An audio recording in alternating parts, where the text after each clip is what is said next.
Welcome to The Rest is Politics US and this emergency live stream of the podcast to talk about the dramatic news out of Venezuela, where American forces attacked the capital, Caracas, managed to extract the president, Nicolás Maduro, and his wife. And they are both now on a US ship on their way to New York, where they've been indicted and will face trial in America. This is my understanding, Anthony, is that this is the biggest attack by the United States on anywhere in Central or Latin America since 1989. So this is a big deal. President Trump had been building up to this. You and I had said this. We thought that the Americans were going to go after Maduro himself. A few weeks ago, I've been speaking this morning to one US senator and a member of Congress about this, so I can fill you in on what they're thinking, and a couple of people in the foreign policy world and the intelligence community. But it was however much we thought this might happen, it is still an incredibly dramatic assault that for the Americans to go in, having indicted a foreign leader on drug trafficking and machine gun charges, and actually extracted the foreign leader illegitimately in power, though he may be, and brought him back to the United States to stand trial, is a very dramatic moment in this presidency, who had gone out and said he was going to be the America First presidency for a MAGA base that elected him, thinking this was going to be an isolationist presidency. It certainly doesn't look like that today, does it?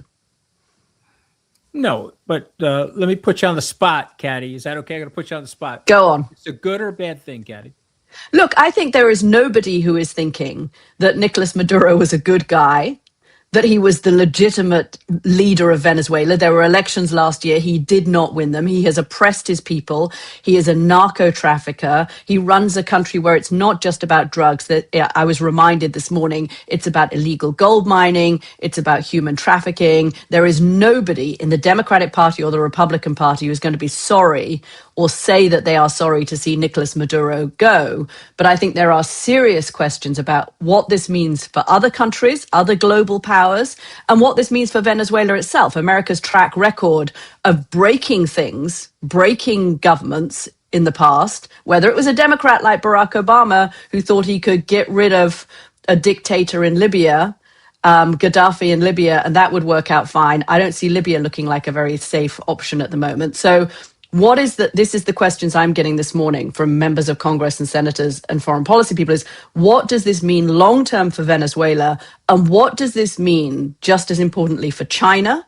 What does this mean for Russia? And what does this mean for Iran, for other countries around the world? So I don't know that it's as simple, Anthony, as saying, to push back on your pushback. I don't know if it's as simple as saying, is this a good thing or a bad thing? No, I wasn't pushing back. I was just wanted to put you on the spot and ask you if you thought it was a good or bad thing.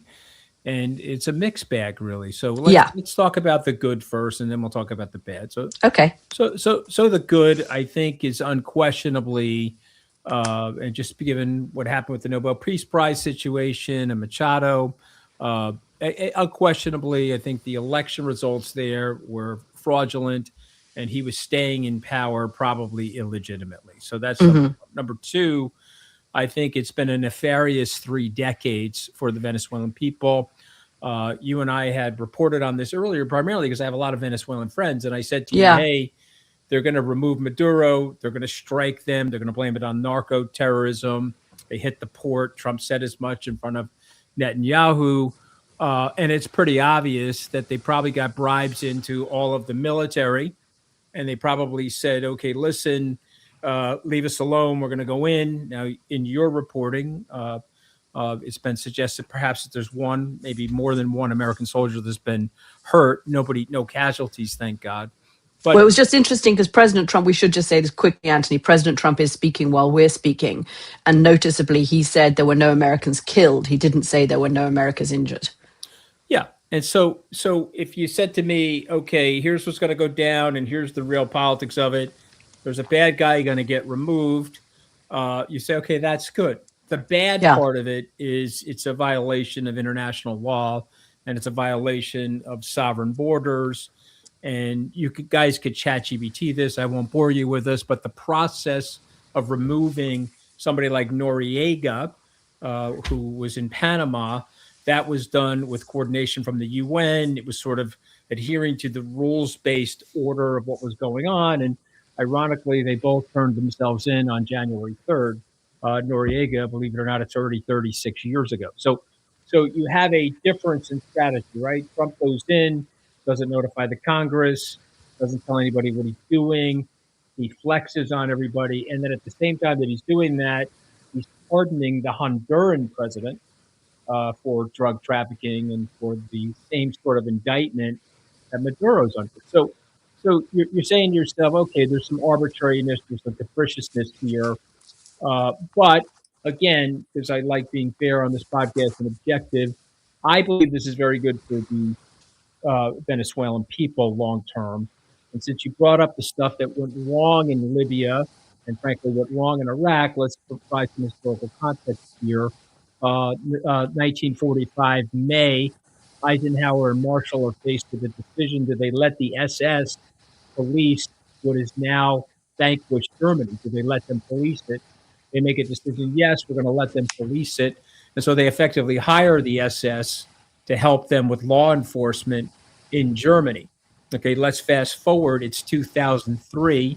Does Paul Bremer, Paul Wolfowitz, and Dick Cheney, they're all given the decision, okay, in Rumsfeld, do you want to let the Republican Guard police Iraq? Okay, right. The Republican Guard said $100 million. We can pay everybody and we'll police Iraq for you. They say no. Those guys convert mostly to ISIS. They set up an oil and gas black market smuggling ring, and they wreak havoc on the U.S. for 15 years in that area. So to me, I don't think that's going to happen. I think this is a pretty smart group of people at the State Department and CIA, where if you have a fiction here, oh, go ahead. I'm sorry.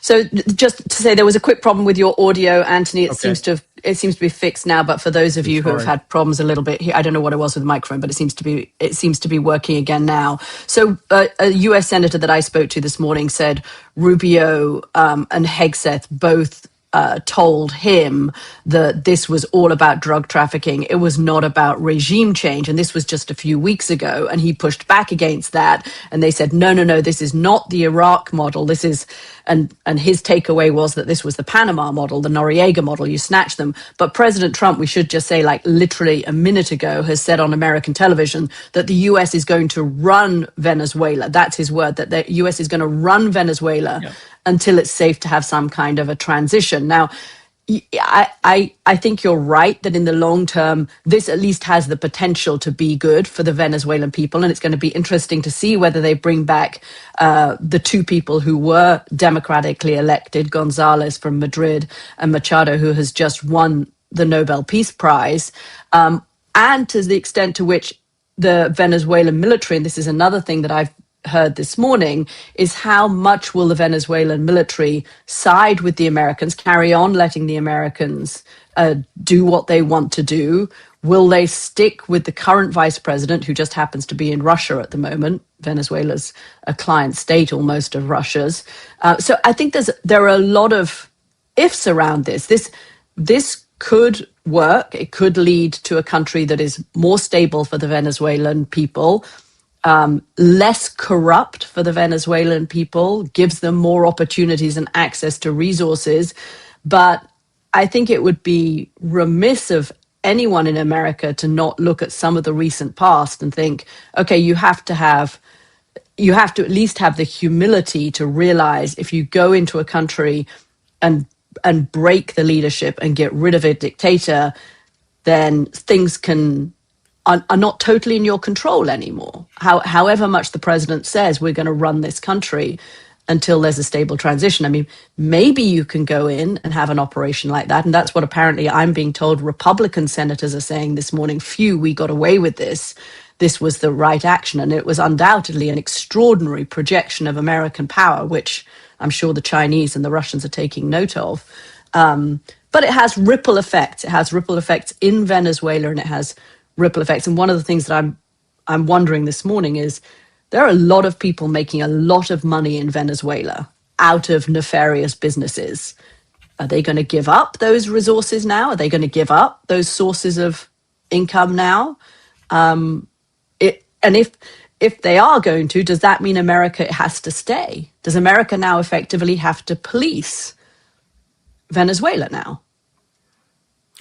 Well, yes. I mean, again, I don't know where my mic cut out, but can you hear me now, Katty? Yeah, we can. All right. I'm hearing you fine basically now. Is what I everyone was happy? I mean, saying, if you're not happy, tell us. But I'm hearing Anthony fine now. Basically, what I was saying is they are going to use the Venezuelan military. They're going to pay the Venezuelan military to conjoin with the U.S. government and government agencies to effectively run the country. I'll make a prediction here. I'll be bold enough to say this, that the Venezuelan vice president will likely be the leader for an interim period of time.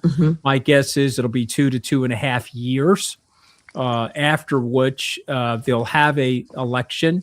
Whether or not Machado will be able to take power or not, it remains to be seen. I'm doubtful of that because I believe that the U.S. is coordinating with Russia right now on this situation. So, and this. Well, it's interesting that she's there, right? She's there, and I think she was there knowing that this was going to happen. I also think the military knew this was going to happen because reports on the ground were they're coming in. Bye-bye, guys. We're leaving. We've got our suitcase of cash from the Americans. They've bought us off.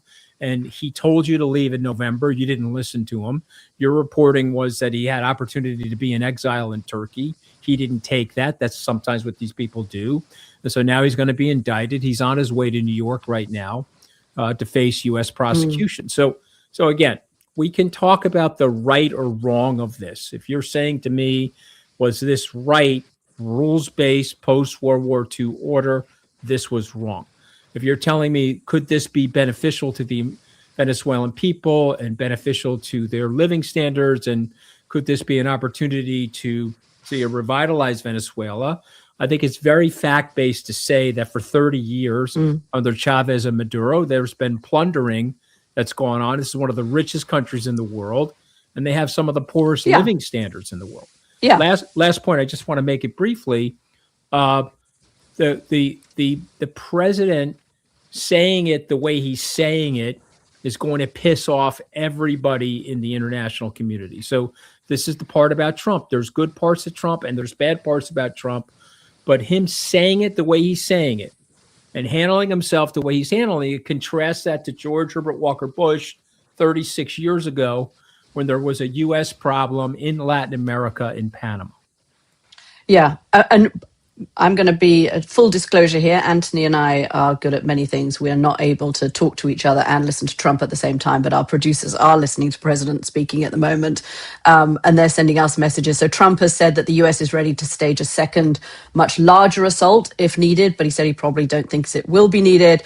And he has just said that what happened to Maduro could happen to all military and political figures in Venezuela if they're not fair to their people. Okay, a lot of you are sending in questions about what is really behind this, because the ostensible reason for this, the indictment that has just been issued, there was an indictment out from 2020, and there's another indictment, as far as I understand, that's just come out from the DOJ, and the one that's just come out is about machine guns and drug trafficking, which is exactly the same indictment, almost word for word, as was rendered against, as was given to Hernandez, the former president of Honduras, who was in prison on drug trafficking charges until about a couple of weeks ago and was released from prison. So the irony there doesn't escape anyone who's watching this. But again, let's play Trump for a second. Trump is trying to tell the dictatorships in Latin America, I'm a transactionalist.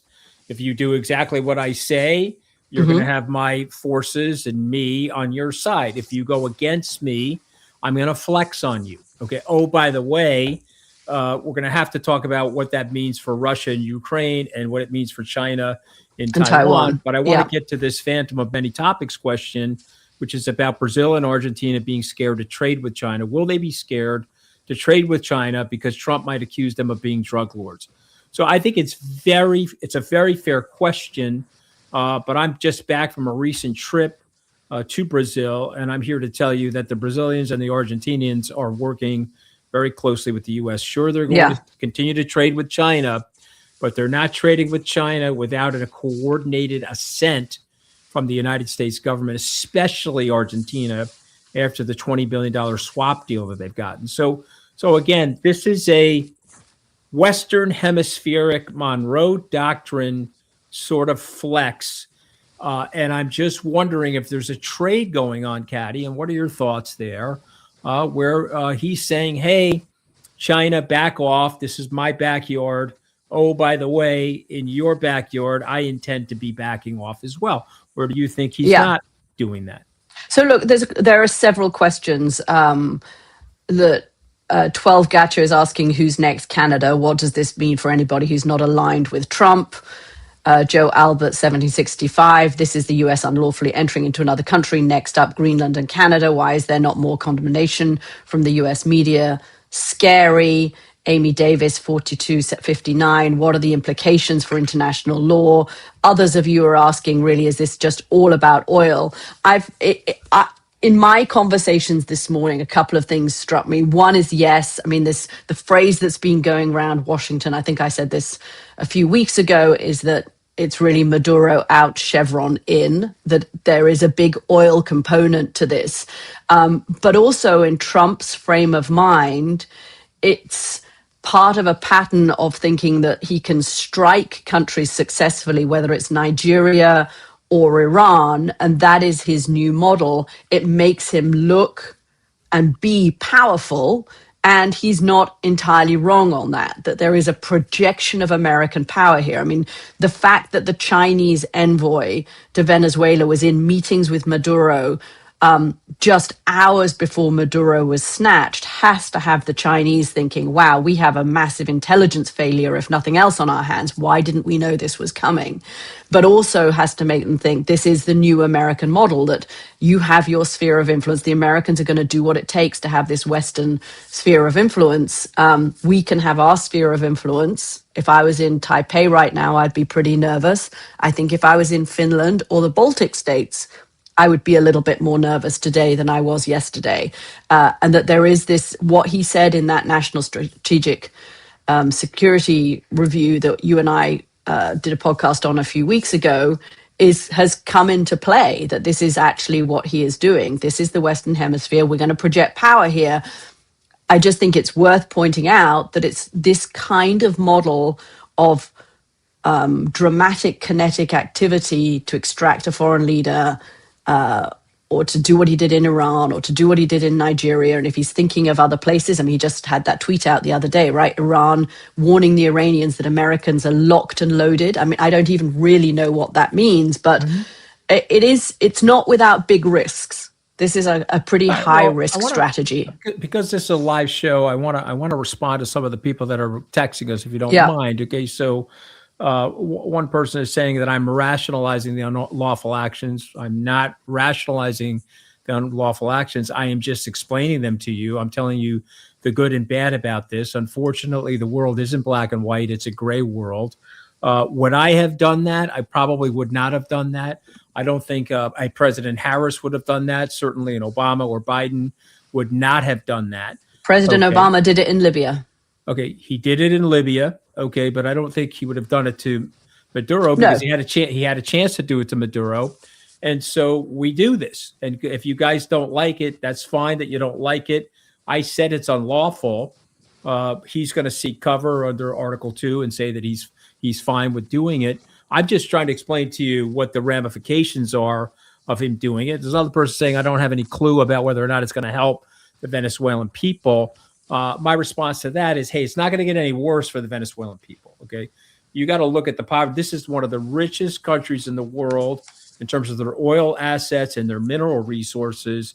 And this government has hijacked that country and has destroyed the living standard for those people. So when you say that I don't know, I'm willing to bet as a trained economist and willing to bet as an investment manager for 40 years that this will likely end up well for them if the transition is handled well and you get some type of civilian authority reestablished that's democratic. I believe that it will end up well. Okay, so I want to push back on those. One second, Anthony. We're not attacking Greenland, just so for the people that are worried about that. Or Canada. Not going to happen. Okay, we're just not going to do that so we can pretend otherwise. But I do think if you're talking about, is this flexing of the U.S. military good or bad for the world? I think generally it's not good. I'm just going to say that. I think it could be very good for Venezuela and its people. But generally, it's going to cause things to happen in a daisy chain, Caddy, in terms of our diplomatic relations around the world. I agree. That are not going to be good for the U.S. And long that term. it's very isolating for America. We're going to take a quick break and then talk about the domestic implications of this.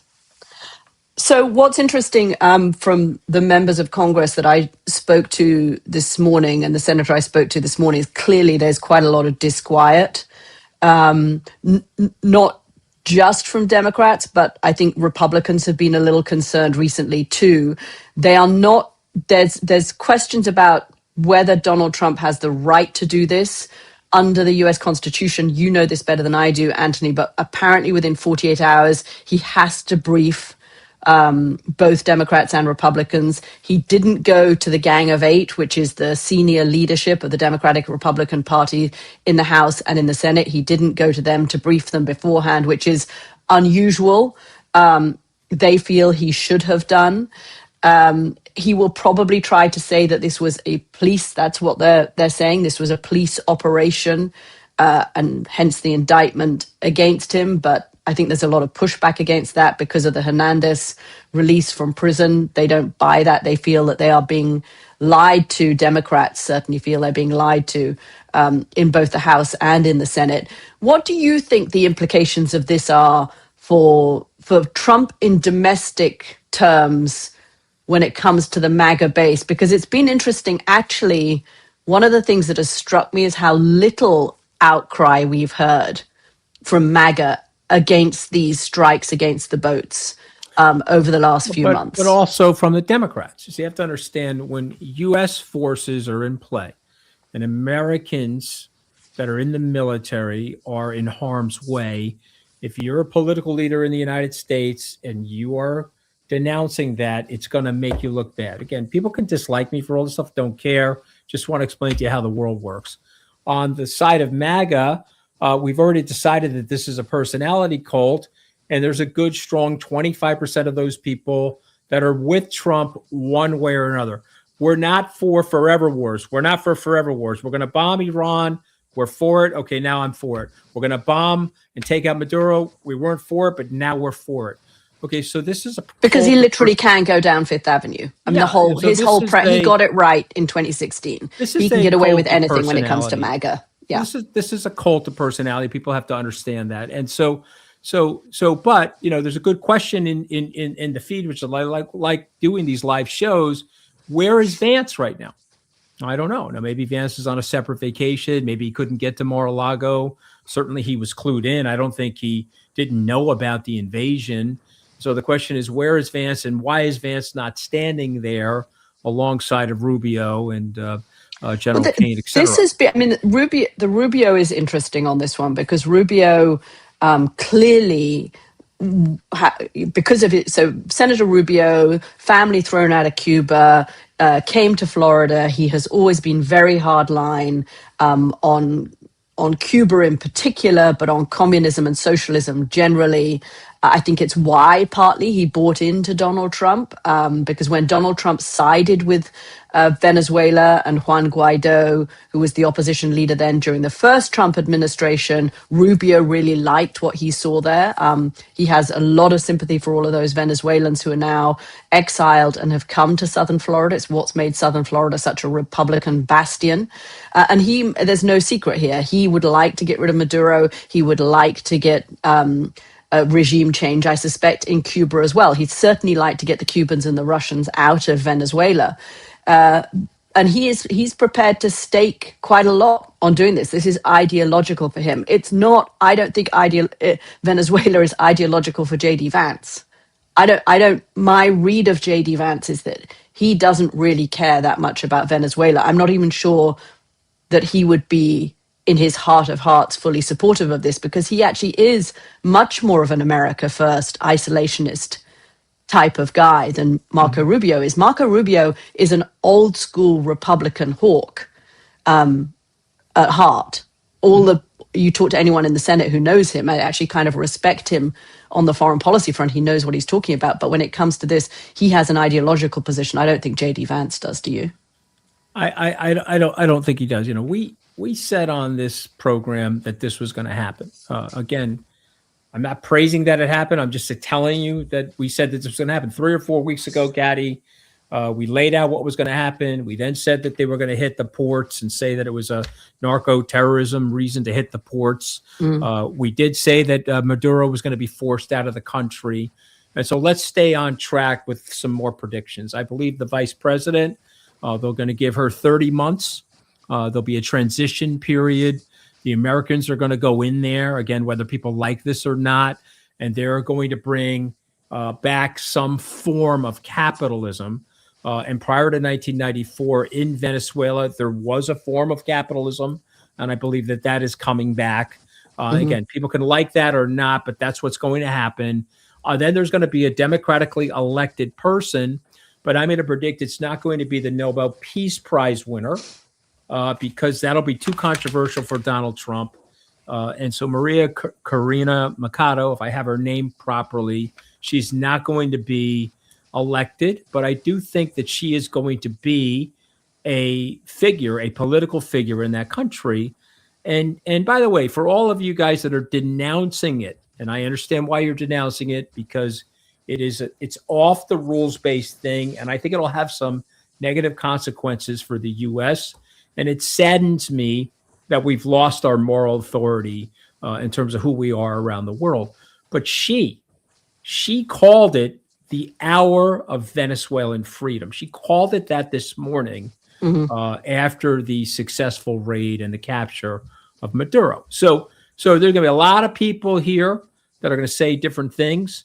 For those of you that want a democratic election tomorrow, it's just not going to happen because of the mistakes that were made in Libya and some of the other things that have gone on around the world. They're going to do this gradually.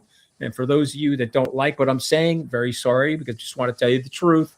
The Venezuelan military has likely been bought off by the U.S. government, and they're going to run a process in Venezuela to settle down the country before there actually is an election. And so I'm not in love. I'm not in love with what happened.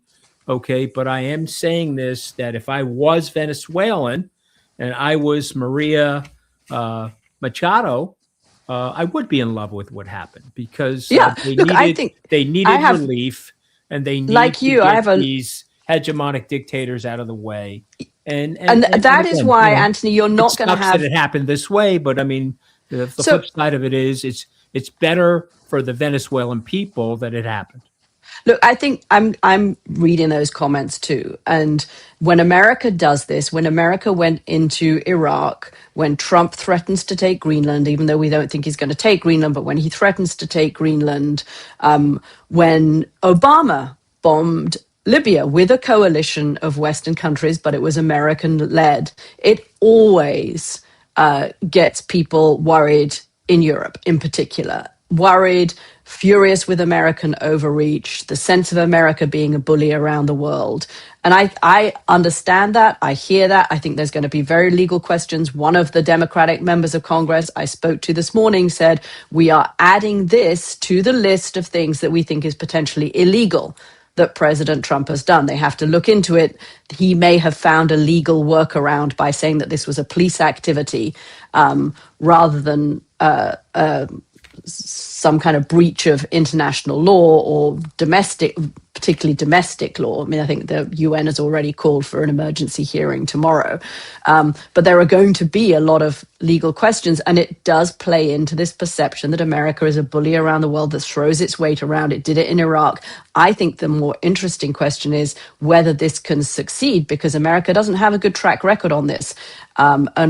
And Venezuela is a tricky country. It's full of people who are doing things illegally, who are making a lot of money from doing things illegally inside and outside of the military.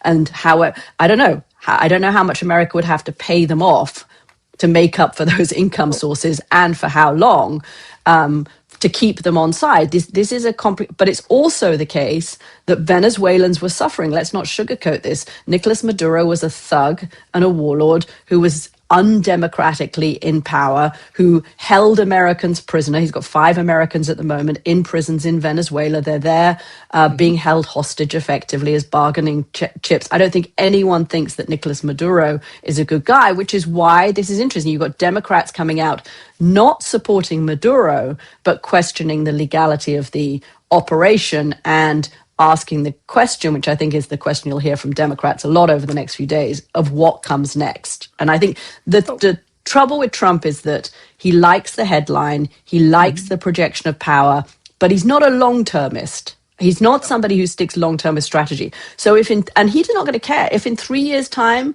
Venezuela is back to being a narco state that is badly run and oppresses its own people, Donald Trump will be out of power.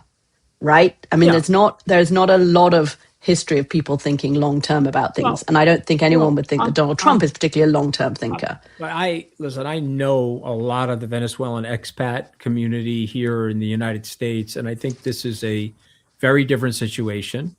I think that people are going to be very careful about the implementation of a new government and a new market-based regime.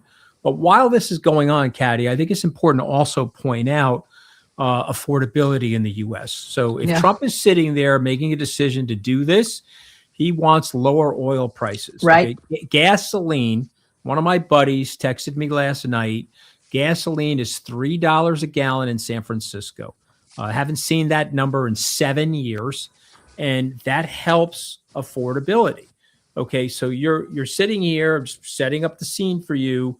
Trump is also quietly, while this is going on, he's repealing many of the tariffs that he put in place. You saw we're delaying this tariff, we're delaying that tariff. On kitchen stuff and furniture. Yeah, I saw that. Why is he doing that, Carrie? Doesn't work.